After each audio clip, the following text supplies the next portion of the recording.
اللہ تبارک و تعالیٰ نے ہمارے محبوب کریم علیہ السلام کو دنیا میں بھیجا تو فرمایا یا ایھا الناس قد جاءکم برہان من ربکم، اے لوگو تمہارے پاس تمہارے رب کی دلیل آ گئی۔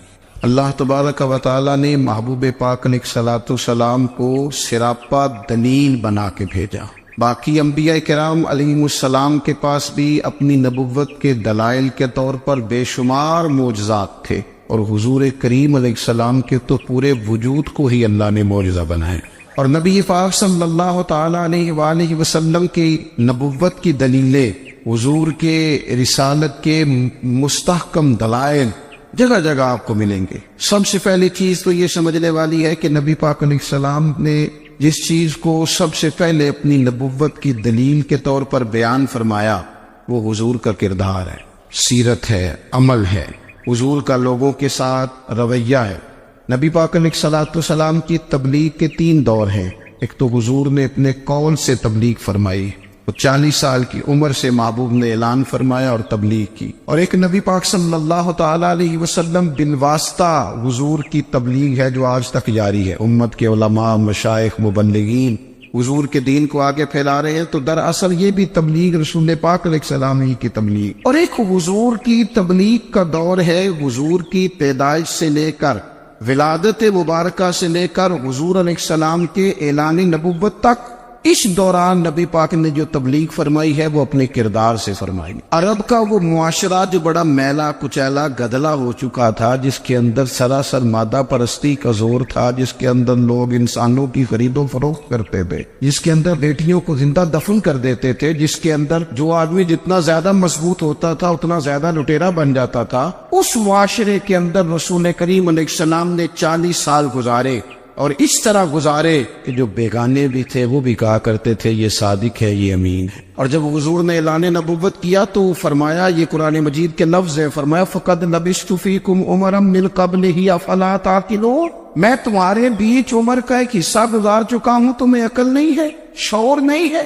نبی کریم علیہ السلام نے اپنے کردار کو، اپنے عمل کو اپنی نبوت کی دلیل کے طور پر بیان فرمایا۔ وہ تو حضرت حلیمہ بھی فرماتی ہے نا، جب میں نبی کریم علیہ السلام کو اپنے گھر لے گئی تو میرا اپنا بچہ بھی دودھ پیتا تھا، 2 میرے بیٹے ہو گئے، ایک میری یہ نسلی اولاد اور حضور میری رضائی اولاد۔ تو کہتی ہیں جب میں کریم محبوب علیہ السلام کو اپنے سینے سے لگاتی تھی تو حضور میرے ایک پستان سے دودھ پیتے تھے اور دوسرا اپنے بھائی کے لیے چھوڑ دیا کرتے تھے۔ یہاں سے رسول کریم علیہ السلام نے کردار کے ذریعے تبلیغ اور پھر اعلان نبوت سے پہلے ایک تنظیم عرب کے جوانوں پر، عرب کے سرداروں پر مشتمل بنائی گئی، جس میں نبی کریم علیہ السلام نے بڑا حصہ لیا، سرکار نے، اور بڑے اہم لوگوں کو شعور حضور نے عطا فرمائے۔ وہ اس جماعت کا فیصلہ تھا کہ ہم سارے جوان، سارے بڑے لوگ ملیں گے، یہ حضور کے اعلان نبوت سے پہلے کی بات ہے، ہم بڑے لوگ ملیں گے، کسی بڑے کو کسی چھوٹے پر ظلم نہیں کرنے دیں گے، کسی آدمی کو کسی غریب کا حق نہیں کھانے دیں گے۔ حضور علیہ السلام نے اپنی کردار سے، اپنے عمل سے، اور آپ کا جو عمل ہوتا ہے نا وہ اصل ہوتا ہے۔ ایک ہوتا ہے آپ کوئی بات کرتے ہیں اور ایک ہوتا ہے کہ آپ کوئی عمل کرتے ہیں۔ آپ جب عمل کرتے ہیں تو عمل کے ذریعے بھی لوگوں تک بات پہنچتی ہے کہ دراصل آپ کا اٹھنا بیٹھنا چلنا پھرنا کیا ہے۔ میرے رسول کریم علیہ السلام کا اٹھنا بھی ایک نبی کا، بیٹھنا بھی ایک نبی کا، بات کرنا بھی ایک نبی کا، معاملات زندگی کرنا بھی ایک نبی کا، لین دین کرنا بھی ایک نبی کا۔ ایک شخص کہتے ہیں میں نے اعلان نبوت سے پہلے حضور علیہ السلام سے کوئی چیز خریدی تھی اور میں نے عرض کیا تھا آپ یہاں تشریف رکھے، میں پیسے لے کے آتا ہوں، میں 3 دن کے بعد آیا۔ دیکھو یہ بات کرنی کتنی آسان ہے، بولنی کتنی آسان ہے، پر 3 دن یہاں میرے بھائی کو کسی شخص کو 2 گھنٹے انتظار کرنا پڑ جائے تو لوگ کہتے ہیں الانتظار وشد من القتل، یہ تو قتل سے زیادہ تکلیف والا معاملہ ہے، منتظر رہنا کسی کا۔ کہتے 3 دن کے بعد میں آیا تو میرے رسول کریم وہیں تشریف فرمائے، بس اتنا فرمایا یار تم نے مجھے بڑی تکلیف میں ڈال دیا، 3 دن ہو گئے یہاں رکے ہوئے۔ تو حضور نے اپنے کردار کو، اپنے عمل کو، اپنے معاملات کو سب سے پہلے اپنی نبوت کی دلیل کے طور پر پیش کیا۔ اسی نے کیا خوب کہا تھا کہ جو تیری جان کے دشمن ہے وہ بھی کہتے ہیں، بظاہر تو آئے ہیں نا ہجرت کی رات جان لینے، لیکن امانتیں حضور کے گھر میں رکھی ہوئی ہیں۔ امانتیں کاشانہ نور پہ پڑی ہے. وہ جو تیری جان کے دشمن ہے وہ بھی کہتے ہیں کہ امین تو ہے اور صداقت کی آبرو تو ہے. تو پہلے کردار. پھر دوسری بات، اللہ تعالیٰ نے اپنے محبوب علیہ الصلوۃ والسلام کو اپنا مطلق نائب بنا کر، اپنا محبوب اعظم بنا کر، ایسے ہی سارے انسانوں کے بارے میں کہا وَإِذْ قَالَ رَبُّكَ لِلْمَلَائِكَةِ إِنِّي جَاعِلٌ فِي الْأَرْضِ خَلِيفَةً، میں زمین میں اپنا نائب بنانے والا ہوں. لیکن حضور علیہ السلام تو محبوب ہے نا، حضور کی نیابت تو محبوبیت کے درجے پر فائز ہے. تو رسول پاک کو رب کریم نے اس طرح کا بنا کے بھیجا کہ حضرت عبداللہ ابن رواحہ رضی اللہ تعالیٰ عنہ بیان فرماتے ہیں کہ اگر حضور کوئی معجزہ نہ بھی دکھاتے، نبی کریم علیہ السلام سے کوئی اعجاز لوگ نہ بھی دیکھتے، تو محبوب کا تو چہرہ ہی اس طرح کا تھا، لوگوں نے دیکھتے جانا تھا اور کلمہ پڑھتے جانا تھا. لیکن باوجود اس کے میرے رسول پاک کا اعجاز یہ ہے، کمال یہ ہے کہ حضور کبھی اشارہ کر دیں تو چاند دو ٹکڑے ہو جائے، کبھی دعا مانگ دیں تو ڈوبا ہوا سورج واپس آ جائے، کبھی محبوب گزرنے لگے تو پتھر آپ پر سلام پڑے، کبھی حضور پہاڑ پر چڑھ جائے تو پہاڑ وجد میں آ کر جھومنے لگے. محبوب کا کبھی نماز پڑھاتے ارادہ بن جائے تو اللہ تعالیٰ قبلے کا رخ ہی تبدیل فرما دے. کیا خوبصورت سوچ ہے اور کیا نظریہ دیتے ہیں بریلی کے امام. فرماتے اجابت کا جوڑا عنایت کا صحرا دلہن بن کے نکلی دعائے محمد، اور اجابت میں جھک کر گلے سے لگایا بڑی ناز سے جب دعائے محمد. دیکھو خدا کی رضا چاہتے ہیں، دو عالم خدا چاہتا ہے رضائے محمد صلی اللہ تعالی علیہ وسلم. اور ایک مقام پہ فرماتے ہیں نائب دست قدرت پہ لاکھوں سلام، نائب دست قدرت پہ لاکھوں سلام. تو اللہ تعالیٰ نے نبی پاک صلی اللہ تعالی وسلم کو جو اعجاز. پھر ایک اور بات، حضور امی ہے. دنیا میں آ کر محبوب نے کسی سے پڑھا ہی نہیں. میرے محبوب نے جتنا پڑھا ہے رب کریم سے ہی پڑھا ہے. الرحمن علم القرآن خلق الانسان، رحمان نے قرآن سکھایا پھر انسان بنایا. اللہ تبارک و تعالیٰ کی بارگاہ کرم سے حضور نے لیا. رسول کریم امی ہے، یہ بھی حضور کی نبوت پر ایک بڑی دلیل. دیکھو ایک ہوتا ہے کوئی آدمی بچپن سے کسی چیز سے شغف رکھے اور جب اس کی عمر بڑی ہو جائے تو کہتے ہیں اس کا تجربہ بڑا ہو گیا. یہ پہلے کچھ شعر کہتا تھا، کوئی ادبی جملہ کہتا تھا، تو اب اس کی یہ کام کرتے کرتے عمر بڑی ہو گئی ہے تو رسوخ حاصل ہو گیا. 40 سال کی عمر مبارک تک نبی کریم نے ایک شعر بھی نہیں کہا. حضور علیہ الصلوۃ والسلام نے کبھی کوئی ایسی بات، ویسے تو حضور کی ہر بات حکمت والی، لیکن جس کو عرب کے لوگ اپنے لہجے میں شاعری یا اپنے لہجے میں ادب کہتے تھے، وہ حضور نے بیان نہیں فرمایا. لیکن جب 40 سال کی عمر میں اعلان نبوت کیا تو پھر بڑے بڑے فصیح و بلیغ، بڑے بڑے سیانے طفیل بن عمر کہتے ہیں کہ اس شخص کو بھی میں نے دیکھا جسے بڑا ناز تھا اپنی فصاحت اور بلاغت پر، اور جب وہ حضور کے پاس آیا اور اس نے آ کے کچھ باتیں کی تو محبوب خاموشی سے سنتے رہے، اور جب وہ چپ کر گیا تو میرے کریم نے صرف سورہ فاتحہ پڑھی. کبھی اٹھتا تھا، کبھی بیٹھتا تھا، کبھی غور کرتا تھا، کبھی دائیں جاتا تھا، کبھی بائیں جاتا تھا. پھر کہنے لگا بتاؤ نا کلام کس کا ہے؟ فرمایا اس رب کا، اس رب کا، اس رب کا جس کا میں رسول بن کے آیا ہوں. نبی کریم صلی اللہ تعالی علیہ وسلم امی ہے، لیکن حضور نے کائنات کے رازوں سے پردے ہٹا دیے. نبی کریم نے جینے کے سلیقے بتا دیے. حضور نے ہر شخص کو اس کے مقصد حیات سے آگاہ کر دیا. نبی کریم علیہ السلام نے وہ فلسفہ حیات بیان کیا کہ لوگوں کو صرف جینے میں ہی مزہ نہیں آیا، مرنے میں بھی مزہ آنے لگا. لوگ آگے بڑھ بڑھ کے جانیں پیش کرنے لگے، اپنی اولادیں قربان کر. جو فلسفیوں سے کھل نہ سکا اور نکتہ بروں سے حل نہ ہوا، وہ راز ایک طیبہ والے نے بتلا دیا چند اشاروں میں. محبوب کریم امی ہیں، لیکن حضور نے اس طرح دنیا کو سکھایا، اس طرح دنیا کو پڑھایا، اس طرح حضور نے علم کے چراغ اور دیپ روشن کیے کہ قیامت تک جسے روشنی ملے گی نا، اسے صرف دروازہ مصطفیٰ سے ملے گی، اسے رسول کریم علیہ السلام کے در دولت سے ملے. کچھ لوگوں نے کہا کہ اپنے پاس سے آیات بنا کے لاتے. اپنے گھر میں بیٹھ کے دعوے کر لینا تو کوئی مشکل کام نہیں نہ ہوتا، سارے لوگ ہی کر لیتے. بلکہ وہ ہمارے ایک بزرگ کہا کرتے تھے خیالی پلاؤ پکائیے کہ وہ کدے بھی کاٹ نہ پائیے، کیونکہ کون سا پیسوں کا ڈالنا ہے، وہ زیادہ ڈالے ہم اور زیادہ ڈالے. بہت سارے لوگ ہیں آج بھی، کچھ لبرل ہیں بیچارے، کچھ دین بیزار طبقہ ہے، وہ کہتے ہیں جناب ہمیں تو جدید باتیں بتائیں، ہمیں تو نئے اسلوب کے مطابق لے کے چلے، ہمیں تو او بھائی سن. میرے نبی پاک علیہ السلام نے فرمایا میرا قرآن کبھی پرانا نہیں ہو، اسے پڑھ کے دیکھ، اس کی جدت کا حسن دیکھ، یہ تو کھلا ہوا باغ ہے، تو ایک دفعہ اس کے قریب آئے گا تو خوشبو ملے گی، دوسری دفعہ آئے گا تو اس سے زیادہ تازی ملے گی، ایک دفعہ پھل کھائے گا تو مزیدار ہوگا، دوسرا کھائے گا ہو سکتا ہے شکل ملتی جلتی ہو لیکن ذائقہ بڑا نرالا ہوگا۔ تو آ تو صحیح نا۔ جب کچھ لوگوں نے کہا یہ خود سے بنا کے آیات لاتے ہیں تو فرمایا وَإِن كُنتُمْ فِي رَيْبٍ مِّمَّا نَزَّلْنَا عَلَىٰ عَبْدِنَا فَأْتُوا بِسُورَةٍ، اگر تمہیں کوئی شک ہے اس میں جو ہم نے اپنے بندہ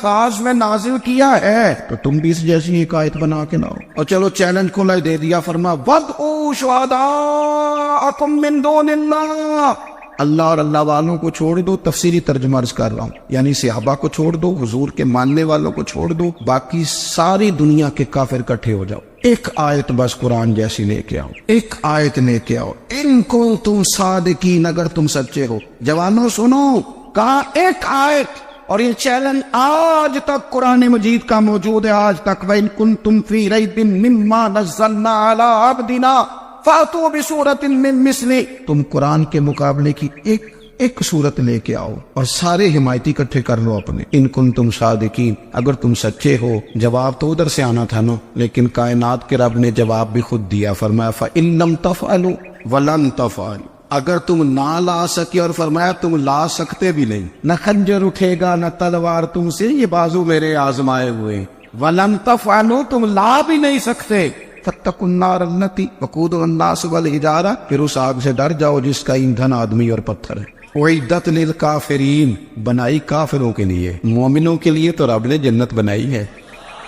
اعدت للکافرین، یہ دوزخ اللہ نے کن کے لیے بنائی ہے؟ اعدت للکافرین کہتا ہے کافر کے لیے بنایا۔ تو اللہ تبارک و تعالی نے میرے رسول پاک صلی اللہ تعالی علیہ وسلم کو وہ کتاب عطا فرمائی، اور پھر حضور کی فصاحت و بلاغت، معرفت۔ دیکھو، ایک ہوتا ہے گھنٹوں باتیں کرنا، ایک ہوتا ہے کئی والیم پر مشتمل، کئی جلدوں پر مشتمل کتب کا لکھنا، اور ایک ہوتا ہے کسی بندے کا ایک بات کرنا اور سامنے والے کی طبیعت کو اتنا جگا دینا کہ اگلی بات فوراً ہی اس کی سمجھ میں آ جائے۔ اور حضور نہ کسی کی انا کو نہیں جگاتے۔ ہم بعض اوقات کسی سے خطاب کرتے ہیں، بات کرتے ہیں تو سامنے والے کی انا کو جگا دیتے ہیں، ٹھیس پہنچاتے ہیں، وہ کہتا چل پھر تگڑا ہو جائے میں بھی آیا۔ حضور انا نہیں جگاتے تھے، میرے نبی پاک ضمیر جگاتے تھے تاکہ وہ شخص فیض حاصل کر سکے، اسے کچھ ملے۔ نبی کریم کا جو انداز تکلم ہے وہ اس طرح کا ہوتا تھا کہ انسان خود بخود کھل اٹھتا تھا کہ مطلب یہ بات ہونے کیا لگی ہے، مطلب حضور کیا فرمانے لگے۔ نبی کریم صلی اللہ تعالی علیہ وسلم، ایک دن محبوب کریم نے صحابہ کے دیے حضور کی فصاحت و بلاغت دیکھے، فرمایا محبوب نے کتنا نادان ہے وہ شخص جو اپنے ماں باپ کو گالی دے۔ کھلی ہو گئی لوگوں کی آنکھیں، کان کھڑے ہو گئے کہ یا رسول اللہ کون ایسا بدبخت ہے جو ماں باپ کو گالی دے گا۔ اب جب سوالات ذہنی سطح پر پوری طور پر ابھر گئے نا، تو اب رسول کریم نے بات سمجھائی، یہ ہے فصاحت و بلاغت، تیرے آگے ہے یوں دبے نچے۔ فصحا عرب کے بڑے بڑے، کوئی جان منہ میں زبان نہیں بلکہ جسم میں جان نہیں۔ یا رسول اللہ کون ایسا نالائق ہے جو ماں باپ کو گالی دے؟ اب جب ذہنی سطح یہاں تک ابھر آئی تو اب حضور نے سمجھایا، اور میں جب تم کسی کے ماں باپ کو گالی دو گے نا تو وہ بھی تو جواب میں تمہارے ماں باپ کو دے گا نا، تو فی نفس ہی یہ تم نے خود ظلم کیا ہے اپنے ماں باپ۔ کیوں تم نے ایسا لہجہ اختیار کیا کہ جس سے سامنے والے کی انا جاگ جائے اور وہ تمہارے مقابلے میں آ کر کے کھڑا ہو جائے؟ کیوں تم نے اس طرح کے انداز اختیار کیے کہ جس سے سامنے والا بھی سارے پنجے کھڑے کر کے باہر نکل آیا کہ آ جاؤ پھر میں بھی میدان میں حاضر ہوں؟ رسول کریم کی فصاحت بلاغت دیکھیں نا، حضور دو چار جملوں میں ساری بات سمجھا جاتے ہیں۔ ایک حدیث پاک اگر ہماری سمجھ میں آ جائے، ایک روایت، نبی پاک صلی اللہ تعالی علیہ وسلم نے فرمایا خوبصورت مسلمان وہ ہے جو بے مقصد باتوں کو چھوڑ دے۔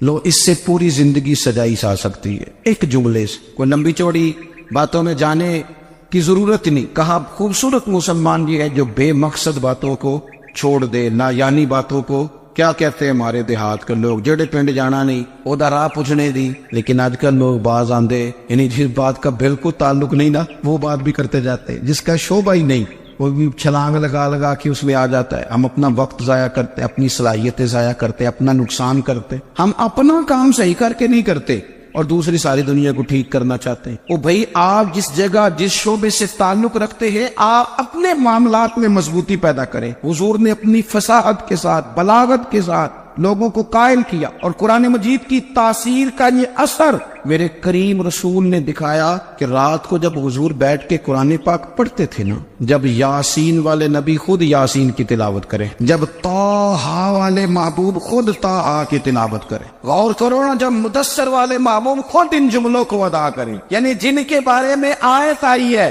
جب وہی یہ آیت پڑھے کہ انا اعطیناک الکوثر، یعنی جن کا ذکر ہو رہا ہے، جب وہ یہ بات کریں کہ یا ایھا النبی انا ارسلناک شاہدا ومبشرا ونذیرا لتؤمنوا باللہ ورسولہ وتعزروہ وتوقروہ وتسبحوہ بکرۃ واصیلا، جن کے بارے میں آیت آئی ہے، جب وہ یہ کہہ رہے ہوں کہ ورفعنا لک ذکرک، جب وہ کہہ رہے ہوں والضحیٰ واللیل اذا سجا، ذرا اس کیفیت کو دیکھیں جب محبوب خود پڑھ رہے ہوں، اور جو حضور پر آئی ہے اس کا ذائقہ، اس کا لطف، اس کا انداز، بھلا کیا ہوگا؟ حضور جب رات کو پڑھتے تھے نا قرآن پاک، تو جو پکے کافر تھے نا، ابو جہل جیسے لوگ، وہ بھی جھاڑیوں میں چھپ چھپ کے مدینے والے کی تلاوت سنا کرتے، حضور کی تلاوت سنا کرتے تھے۔ یہی بہتر ہے کہ پردوں میں وہ پردہ پوش رہے، وہ اگر پردے ہٹا دے تو کسے ہوش رہے۔ رسول کریم علیہ السلام کی تلاوت کا سننا، قریب جانا، یہ اعجاز ہے۔ حضرت فاروق اعظم کہتے ہیں میں طبیعت کا بڑا ڈاڈا تھا، مزاج کا بڑا سخت تھا، زندگی ہمیشہ ڈٹ کر گزاری، باتوں پر کھڑا رہنا آتا تھا، پر جب میری بہن نے مجھے چند آیتیں سنائی نا تو میں تڑپ ہی گیا۔ کروں آیا سا مار مقامنے نو، ان مینو مار دے لے چلو، اوے متے عمر دی عمر برباد ہو جائے جتھے عمر سوار دے لے چلو۔ یہ اعجاز ہے رسول کریم صلی اللہ تعالی علیہ وسلم پر نازل ہونے والی کتاب کا۔ پھر حضور نے خبریں دی، نبی پاک نے خبریں دی، حضور نے فرمایا روم فتح ہوگا، وہ ہوا۔ نبی کریم علیہ السلام نے فرمایا شام فتح ہوگا، تو شام فتح ہوا۔ فرمایا ایران فتح ہوگا، تو ایران فتح ہوا۔ سراقہ بن مالک کہتے ایک گاؤں پر بھی مسلمانوں کی حکومت نہیں تھی، ایک گاؤں پر حضور مکہ مکرمہ سے نکل رہے تھے، مدینہ طیبہ تشریف لے جا رہے تھے، ابھی راستے میں تھے، میں 100 سرخ اونٹوں کے لالچ میں معاذ اللہ حضور کو گرفتار کرنے پہنچ گیا۔ محبوب نے حکم دیا، حضور کا معجزہ میں نے آنکھوں سے دیکھا، میرا گھوڑا زمین میں دھستا چلا گیا، میں نے معافی مانگی، حضور نے معاف کر دیا۔ میں نے سمجھا اچانک ہو گیا ہے، یہ منوانا بھی بڑا مشکل کام ہے۔ شجر و حجر پہچان گئے، انسان کی نظروں میں شاکی رہا۔ یہ کچھ ایسے لوگ ہیں جن کو منوانا توبہ توبہ، ماننے کو تیار نہیں، دیکھ دیکھ کے بھی ماننے کو تیار ہے نہیں، ماننے کو تیار ہے نہیں۔ کہتے ہیں کہ میں نے پھر چاہا آگے بڑھنا تو پھر زمین کے اندر میرے گھوڑے کے پیر دھنسنے لگے، پھر معافی مانگی۔ کریم تیرے معاف کرنے کی ادا پہ بھی قربان جائے۔ یہ نہیں فرمایا کہ تو بار بار یوں ہی کرتا ہے، فرمایا معافی مانگتا ہے، جا میں نے معاف کیا۔ کہتے ہیں 3 دفعہ میں آگے بڑھا، 3 دفعہ حضور نے معاف کیا تو مسکرا کے فرمانے لگے تو یہاں مجھے گرفتار کرنے آیا ہے، وہ کیسر روم کا علاقہ فتح ہوگا، وہ کنگن جو پہنتا ہے نا ہاتھوں میں، بادشاہ کے کنگن معروف ہیں، وہ تیرے ہاتھوں میں آئیں گے۔ اللہ کرے آپ سمجھے، یہ جو لوگ ڈری ڈری سہمی اور ہمارے بچے مایوسی کی معاذ اللہ باتیں کرتے ہیں، وہ دیکھیں حضور کس طرح کی گفتگو فرماتے ہیں۔ ابھی ایک گاؤں پر بھی اسلام کی حکومت نہیں، لیکن حضور کا خبر دینے کا انداز، کریم فرمانے لگے وہ کیسر روم کے جو کنگن ہوں گے وہ تیرے ہاتھوں میں آئیں گے۔ جناب سراقہ بن مالک فرماتے ہیں کہ میں مسلمان ہو گیا، حضور کا وصال ہو گیا، کنگن نہیں آئے۔ حضرت ابوبکر صدیق کا وصال ظاہری ہو گیا، کنگن نہیں آئے۔ جناب عمر کا دور آ گیا، سراقہ بوڑھے ہو گئے۔ کوئی بندہ پوچھتا نا کہ اب تو عمر ڈھل گئی ہے، زندگی کا پتہ نہیں، کہنے لگے نہیں میں نہیں جاتا، جب تک کنگن نہیں آتے اسرائیل کوئی نہیں آئیں گے، کیونکہ ساڈے نبی دی زبان، ساڈے واسطے قرآن، جو دن کو کہہ دیا دن ہے تو دن نکل آیا، جو شب کو کہہ دیا شب ہے تو رات ہو کے رہی، اور خدا نے ان کی زبان کو وہ اختیار دیا،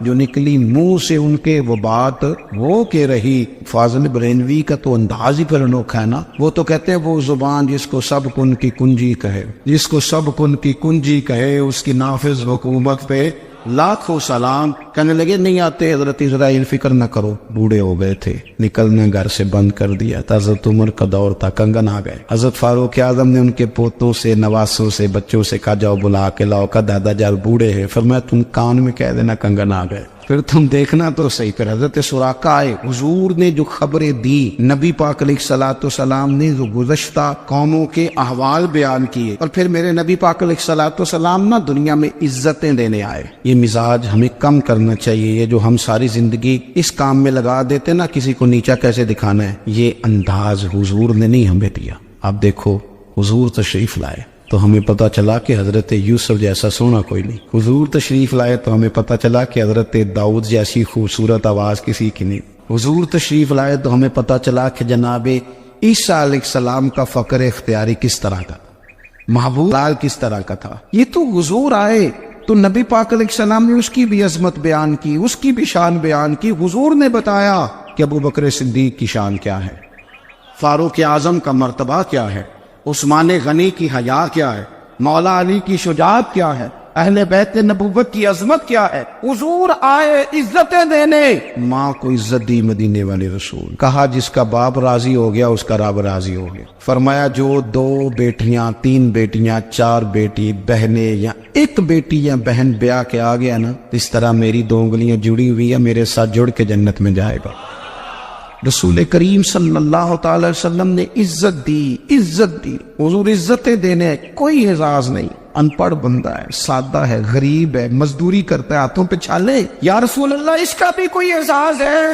قربان جائیں، میرے کریم نے عزت دی، فرمایا محنت کر کے روزی کمانے والا تو اللہ کا دوست ہے، یہ اینٹیں اٹھانے والا، یہ مشقتیں کرنے والا، یہ صبح دیہڑی پہ جانے والا، یہ بیچارہ جو اچار سے روٹی کھاتا ہے، تو نے ہر شخص کی قسمت میں یہ عزت لکھی اور آخری خطبے کی صورت میں وصیت لکھی۔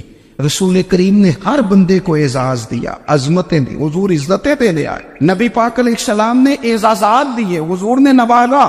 یہ ساری چیزیں میرے رسول پاک کی تشریح، اور پھر یہ حضور کے صحابہ اور اہل بیت ہے نا، یہ بھی میرے نبی پاک کی نبوت کی دلیل ہے۔ جنگی انقلاب آیا نہیں کرتے، وہ کل تک جو راہزن تھے حضور نے راہبر بنا دی۔ وہ لوگ جو کل تک ایک دوسرے کے گلے کاٹ کے کھاتے تھے، ایک دوسرے کو مارتے تھے، تکلیف پہنچاتے تھے، برادریزم پہ لڑتے تھے، حضور نے بھائی بھائی بنا دیے۔ ایک پلیٹ میں کھانا کھانے لگے، سیدنا بلال حبشی، صہیب رومی، سلمان فارسی، حضور نے یوں کر کے ملا دیا۔ نبی کریم علیہ السلام نے تقسیمیں ختم کر دی دنیا میں۔ حضور کے صحابہ نے اپنا کردار، اللہم صلی علی سیدنا و مولانا محمد بقدر حسنہ و جمالہ و جودہ و نوالہ و صحبہ و آلہ۔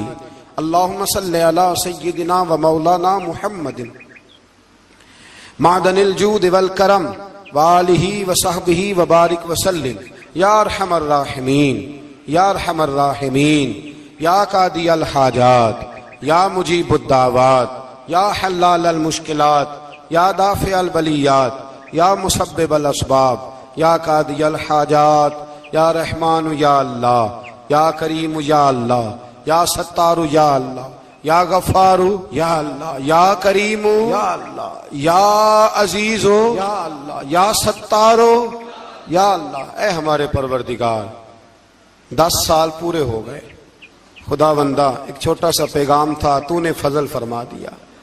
اے اللہ، ہم پلٹ کر جب دیکھتے ہیں تو 1% بھی ہم اس قابل نہیں کہ تیرے دین کی کوئی بات کر سکیں، کوئی پیغام دے سکیں۔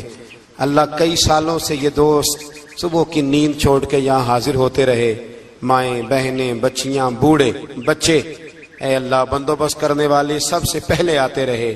خدا بندہ تیرے قرآن مجید کو پڑھا ہے، ہم کمزور تھے، بس تیری دی ہوئی توفیق سے پڑھا ہے۔ خدا بندہ ان میں سے ایک بات بھی تجھے پسند آئی ہے تو ہمیں معاف فرما دے، ہم سے درگزر فرما، ہمارے حال پہ رحمت فرما۔ رمضان آیا تھا پھر بیت رہا ہے، اللہ ہماری کمزوریاں، ہماری کوتاہیاں پھر ایک دفعہ پیش نظر ہیں۔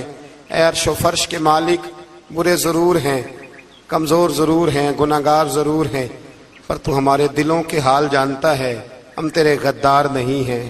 اے اللہ، ہم صحیح ہونا چاہتے ہیں، ہماری نیتیں بھی ٹھیک ہیں، ارادے بھی ٹھیک ہیں، عمل میں کمزوری ہے، ہم پر ایک رحمت کی نظر کر دے، ہم پر ایک رحمت کی نظر کر دے۔ اے مالک کریم، ایک نظر کرم سے دیکھ تو صحیح، یہاں غریب بھی بیٹھے ہیں، بوڑھے بھی بیٹھے ہیں، مجبور بھی بیٹھے ہیں، کئی رو رو کے تیری بارگاہ میں فریاد کرنے والے بیٹھے ہیں۔ اے اللہ، بھول ضرور جاتے ہیں پر بندے تو تیرے ہیں، بھٹک ضرور جاتے ہیں پر غلام تو تیرے محبوب کے ہیں. ہمارے حال پہ رحمت فرما. اللہ ہمیں معاف فرما دے. اللہ ہم سے حساب نہ پوچھیو. اللہ ہمیں بغیر حساب معاف فرما دے. اللہ ہمیں بغیر حساب کے معاف فرما دے. اللہ ہم سے درگزر کرنا. جب قیامت کے دن ازل کا بازار لگے اللہ ہم سے درگزر فرمانا. ہماری پردہ پوشی فرمانا. اگر ہمیں عزت دی ہے تو عزتوں پہ دوام دینا. اللہ ہمیں ذلتوں سے محفوظ رکھنا. عرش و فرش کے مالک میں تو نے بہت ساری نعمتیں نہ بغیر مانگنے کے دی ہیں. ہم کمزور تھے تو نے صحت دی. ہم کمزور تھے تو نے اولاد کی نعمت دی. پھولوں کی طرح کے خوبصورت بچے دیے. اے اللہ تو نے ہمیں وفادار قسم کے دوست دیے. اے اللہ پیار کرنے والے ساتھی دیے. ٹوٹ کر چاہنے والے دیے. اے اللہ تو نے بغیر مانگے ہمیں نیک صالح استاد دیے, بزرگ دیے, شیخ دیے. اے اللہ بغیر کسی لالچ کے پالنے والا باپ دیا. شفقت کے بازو پھیلانے والی ماں دی. ہم تیرا شکر ادا نہیں کر سکے. اللہ ہمیں شکر کی توفیق عطا فرما دے. اللہ ہمیں شکر کی توفیق عطا فرما دے. اللہ ہمیں شکر کی توفیق عطا فرما دے. اللہ اگر ہم بھول جائیں تو ہم سے درگزر فرما. اے اللہ ہمارے حال پہ رحمت فرما.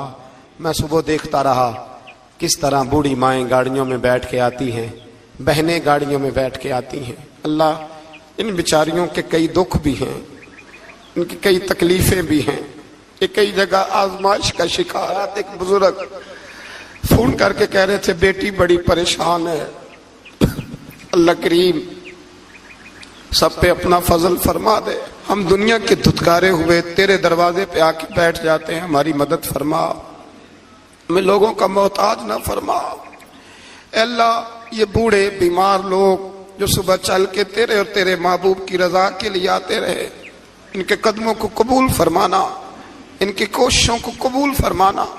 اللہ معذور بزرگ بیچارے لاٹھیوں کے سہارے یہاں تک پہنچ کر تیرے دین کی بات سنتے رہے, ان کے حال پہ کرم فرما, ان پہ رحمت فرما, ہم سے درگزر فرما, ہمارے ساتھ معافی والا معاملہ فرما.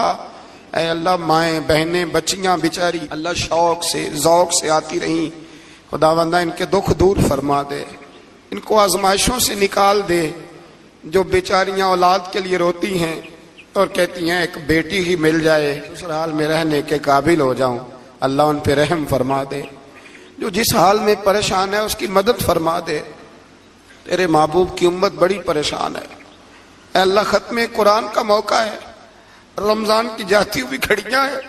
اے اللہ پوری دنیا میں رسول اللہ کے غلاموں کا خون بہ رہا ہے. اے اللہ اتنی بڑی دنیا میں برما کے مجبوروں کو رہنے کو جگہ نہیں مل رہی. سالوں بیت گئے, کشمیر کی بچیاں روتی ہیں, اللہ فلسطین کی مائیں پکارتی ہیں, پاکستان کی سڑکوں پہ روز خون بہتا ہے.